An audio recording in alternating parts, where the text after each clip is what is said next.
तो हेलो दोस्तों, गणेशा वर्ल्ड के इस यूट्यूब चैनल में आप सबका बहुत बहुत स्वागत है।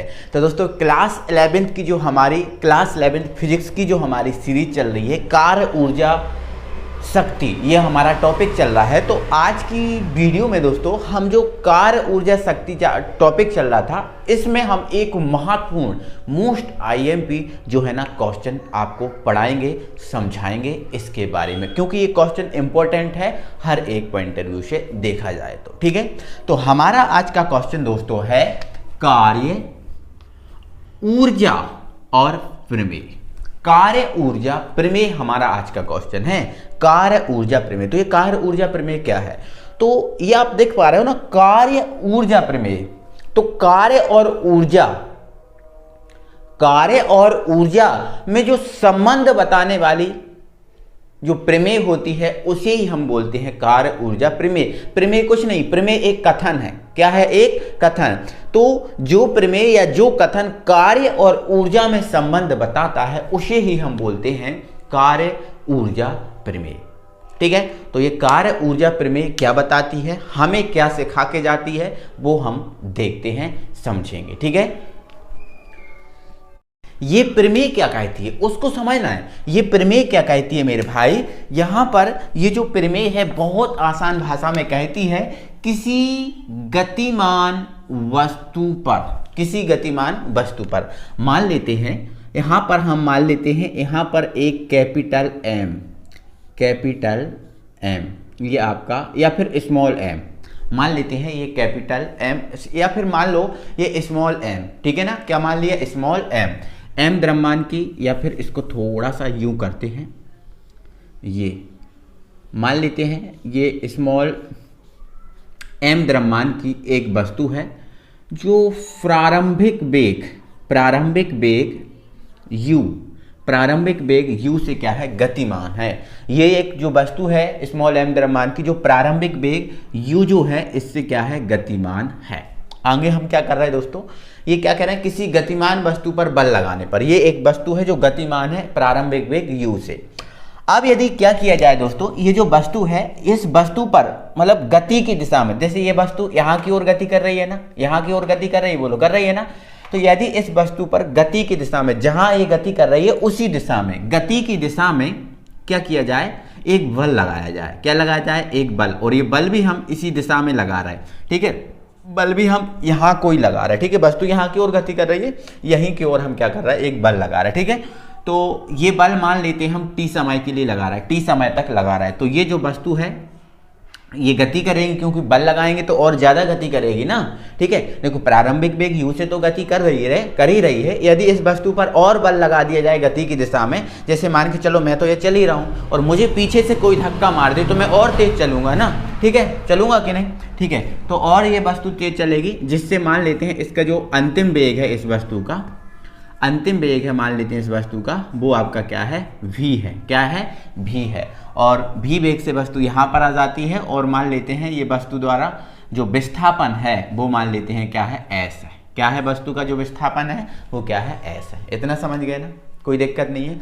तो ये क्वेश्चन कहता है किसी गतिमान वस्तु पर बल लगाने पर, बल द्वारा किया गया, जो आपने बल लगाया है ना, ये बल, इस बल के द्वारा जो कार्य किया जाता है, जो बल लगाया, इस बल लगा रहा है, इस बल के द्वारा जो कार्य किया जाएगा, जो भी कार्य किया जाएगा, उनकी गतिज ऊर्जा में परिवर्तन। और देखो परिवर्तन तो आप वृद्धि और कमी दोनों को कहते हैं, क्योंकि मान के चलो हमारे पास ये मार्कर है, हमारे पास क्या है? ये मार्कर। अब कल को ये मार्कर इतना बड़ा हो जाए, मतलब कल को ये मार्कर बड़ा हो जाए तो परिवर्तन होगा, कल को ये मार्कर छोटा हो जाए तो भी परिवर्तन होगा। मतलब वृद्धि और कमी दोनों को हम क्या कहते हैं? परिवर्तन कहते हैं। तो बल द्वारा जो किया गया कार्य होता है उनकी गतिज ऊर्जा में परिवर्तन, और परिवर्तन में क्या देखने को मिलेगी? वृद्धि के क्या होगा? बराबर होगा। ठीक है, तो आपको इतना याद रखना है, किसी गतिमान वस्तु पर बल लगाने पर बल द्वारा किया गया कार्य उनकी गतिज ऊर्जा में परिवर्तन मीन्स वृद्धि के कैसा होता है? बराबर होता है। यही कार्य ऊर्जा प्रमेय कहती है। तो इसके अनुसार हमें जो कार्य है वो गतिज ऊर्जा में परिवर्तन या गतिज ऊर्जा में वृद्धि के जो बराबर होता है उसका हमें व्यंजक अब निर्मित करना है। इतना समझ गए। अब इसका हम व्यंजक निर्मित करेंगे, कोई दिक्कत नहीं है, बहुत आसान भाषा में होगा, कोई दिक्कत, ठीक है। आगे ओके, आगे यहाँ पर ये लिख लो, माना स्मॉल m द्रव्यमान की एक वस्तु प्रारंभिक वेग u से गति कर रही है। इस वस्तु पर गति की दिशा में f बल लगाया जाता है t समय तक, जिससे वस्तु का अंतिम वेग भी और वस्तु s विस्थापन कर लेती है, s विस्थापन तय कर लेती है, ठीक है। तब यहाँ पर लिख लो, तब हम जानते हैं, तब हम, आपने दोस्तों गति के समीकरण पढ़े होंगे, कोई प्रॉब्लम नहीं है, गति के समीकरण पढ़े होंगे। तो ये गति का एक समीकरण होता है v² बराबर u² प्लस 2as, जो आपका गति का तृतीय समीकरण होता है। आप बहुत अच्छे से इस चीज़ को जानते हो। तो यहाँ से दोस्तों आप क्या करेंगे, a का मान निकालेंगे, जो आपका त्वरण है ना a, इसका मान निकालेंगे। तो इसको आप इस तरफ ले जाओ, तो ये आपका v² माइनस u² बराबर आपका 2as हो जाएगा। बोलो हो जाएगा, बोलो सही बात है, कोई दिक्कत नहीं है। यहाँ से a का मान निकालना है, तो 2 और s इसको बटे में भेजना, तो a बराबर आपका हो जाएगा v² minus u² upon 2s, जो आपका किसका मान निकला, a का मान निकला, ठीक है। किसका मान निकल गया भाई, a का मान यहाँ से निकल गया, कोई दिक्कत नहीं है। किंतु यहाँ पर आप लगा देना किंतु न्यूटन के द्वितीय नियम से, द्वितीय नियम से, वैसे आप दोस्तों ये सोच रहे होगे कि सर आप ये कर क्या रहे हो, आप कर क्यों रहे हो, ये कर क्या रहे हो, कर क्यों रहे हो सर ये। तो मेरे भाई आपको पता है कार्य बराबर क्या होता है, कार्य बराबर होता है बल गुणित विस्थापन, बल गुणित विस्थापन। आप ये जानते हो कार्य बराबर क्या होता है मेरे भाई, बल गुणित विस्थापन, है ना। और बल बराबर क्या होता है, तो बल बराबर होता है भाई द्रव्यमान इंटू त्वरण, द्रव्यमान इंटू त्वरण होता है कि नहीं। हमें क्या निकालना है, कार्य, क्योंकि बल द्वारा किया गया हमें कार्य निकालना है, और वो कार्य गतिज ऊर्जा में वृद्धि के बराबर हो रहा है, हमें ये चीज निकालनी है। तो हमें कार्य निकालना, भाई कार्य के लिए हमें बल की जरूरत पड़ेगी, और बल का सूत्र ये होता है, तो बल के लिए हमें त्वरण की जरूरत पड़ेगी, इसलिए हम ऐसा कर रहे हैं। तो न्यूटन के द्वितीय नियम से अगर लगाएंगे, तो न्यूटन का अगर हम द्वितीय नियम यहाँ पर अप्लाई कर देंगे, तो न्यूटन का द्वितीय नियम हमारा क्या होता है, F बराबर ma। बोलो सही बात है, कोई दिक्कत नहीं है। m द्रव्यमान है, a आपका त्वरण है, कोई दिक्कत नहीं। F m ये है, और द्रव्य ये आपका जो त्वरण है, a की वैल्यू आप ये निकाल चुके हैं, तो आप लिख देंगे v² minus u² upon 2s। क्या इतना आप सब समझ गए, कोई दिक्कत नहीं है। आगे चीज़ों को बढ़ाएं क्या, आगे चीज़ों को हम बढ़ा सकते हैं, किसी को कोई प्रॉब्लम नहीं है। तो यहाँ पर जो आप f की वैल्यू निकाल चुके हो, इसके बाद हम डायरेक्ट यहाँ पर पहुँचेंगे, ठीक है। यहाँ पर आपको समझाएंगे, यहाँ पर आप समझोगे। आप देख लो, यहाँ से इतनी चीज़ें आपको बहुत अच्छे से क्लियर हो पाई हैं। क्या हम जानते हैं गति का तृतीय समीकरण लगाया, यहाँ से हमने a का मान निकाला, बोलो सही बात है। इसको इस तरफ ले गए, 2as, a का मान निकाला तो 2 और s था, बटे में भेज दिया, निकल गया। न्यूटन के द्वितीय नियम से लगाया, तो न्यूटन का आपका द्वितीय नियम F बराबर ma होता है, बोलो होता है क्या, ठीक है। तो यहाँ से m का मान सेम, a का मान रख दिया यहाँ से उठा के, ये हो गया। आगे हम बढ़ाएंगे, और आगे अब हम दोस्तों ये देखेंगे कार्य बराबर क्या होता है, ठीक है। किंतु यहाँ पर आप किंतु भी लगा सकते हो, किंतु W बराबर क्या होता है, मतलब कार्य बराबर क्या होता है, बल गुणित विस्थापन, बल गुणित विस्थापन। बोलो सही बात है, बोलो यहाँ पर सही बात है। कार्य बराबर क्या होता है भाई, बल गुणित विस्थापन, बहुत बढ़िया होता है, ठीक है। तो कार्य आपका W है, बल आपका F है, और विस्थापन आपने क्या माना था, S माना था। क्या माना था, S माना था। इतना आप समझ गए होगे, नहीं होगी दिक्कत। बल आपका यही है ना, बोलो सही बात है, बल आपका यही है ना, ठीक है, कोई दिक्कत नहीं है। एक सेकेंड, हाँ ठीक है, कोई दिक्कत नहीं। यहाँ पर एक सेकंड दोस्तों रुकेंगे। हाँ हाँ कोई दिक्कत नहीं, यहाँ से ये चीज़ आप समझ गए, बल आपका यही है तो यहाँ पर आप निकालेंगे बल एफ आपका ये है तो हमने रख दिया एम, ठीक है।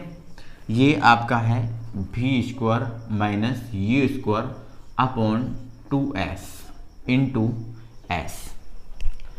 एफ का मान ये था, एस का मान ये है, इतना आप समझे, कोई दिक्कत नहीं है। एस ऊपर एस नीचे क्रॉस किया जाएगा, कोई दिक्कत प्रॉब्लम नहीं है।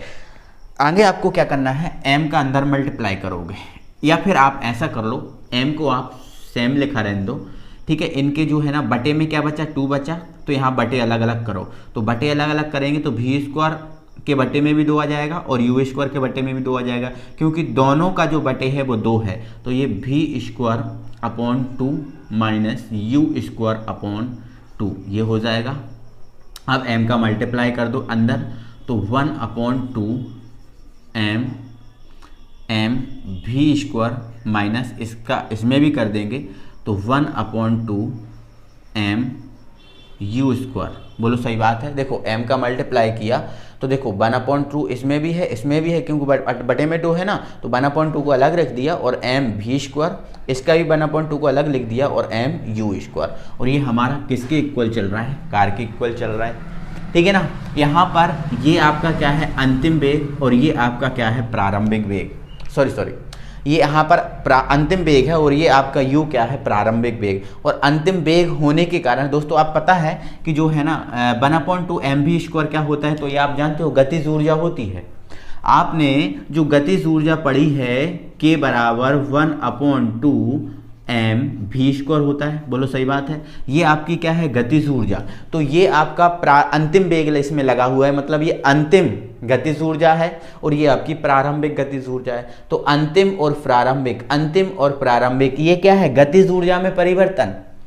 देखो प्रारंभिक और ये अंतिम और प्रारंभिक, देखो जब अंतिम में से प्रारंभिक को घटा देंगे तो ये क्या हो जाएगा, ऊर्जा में परिवर्तन मिलेगा, क्योंकि माइनस लगा हो जहां वहां परिवर्तन होता है। मतलब ये एक अंतिम है और ये प्रारंभिक है, तो ये मतलब क्या है ऊर्जा में परिवर्तन है। क्या है, ऊर्जा में परिवर्तन है, बोलो सही बात है। ऊर्जा में क्या है परिवर्तन, और ये ऊर्जा में परिवर्तन जो किसके बराबर हो रहा है, कार्य के बराबर हो रहा है। किसके बराबर हो रहा है, बोलो कार्य के बराबर हो रहा है ना, ठीक है। तो यही तो कहा है किसी गतिमान वस्तु पर बल लगाया, देखो बल लगाया तो बल द्वारा जो किया गया कार्य है उनकी गतिज ऊर्जा में परिवर्तन के कैसा हो रहा है बराबर, ये गतिज ऊर्जा में क्या है परिवर्तन, और ये किसके बराबर हो रहा है कार्य के।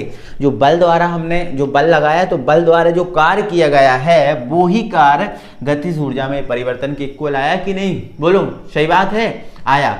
अब यहाँ पर एक बात आपको समझने वाली ये है कि गतिज ऊर्जा में परिवर्तन कभी वृद्धि भी हो सकती है कभी कमी भी हो सकती है, बोलो हो सकती है ना। तो देखो गतिज ऊर्जा में परिवर्तन है, परिवर्तन कभी ज्यादा भी हो सकता है कभी कम भी हो सकता है, ऐसा पॉसिबल है ना।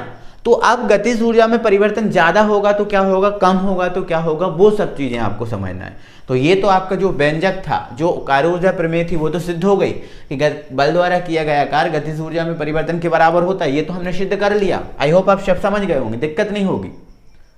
बट अब हमें ये देखना है कि गतिज ऊर्जा में परिवर्तन ज्यादा होगा कम होगा, तो इन कंडीशंस में क्या प्रॉब्लम होगी।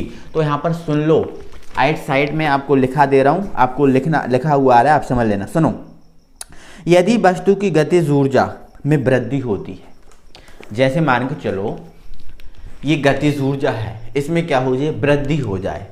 जो आपकी ये गतिज ऊर्जा ये प्रारंभिक है और ये क्या है अंतिम है। क्यों है प्रारंभिक, देखो इसमें प्रारंभिक वेग लगा है मतलब प्रारंभिक गतिज ऊर्जा, इसमें अंतिम वेग लगा है मतलब अंतिम गतिज ऊर्जा। तो ये कह रहे हैं यदि जो गतिज ऊर्जा है इसमें वृद्धि हो रही है, मतलब ये आपका जो है ना ज्यादा निकल रहा है, ये आपकी जो अंतिम गतिज ऊर्जा है ये आपकी ज्यादा मिल रही है। आपको कितनी मिल रही है, ज्यादा मिल रही है, ठीक है। तो ज्यादा में से ये वाली कम मिलेगी, तो इसको आप क्या करोगे घटाओगे तो धनात्मक मिलेगी ना, जब ये बड़ा है और ये छोटा है।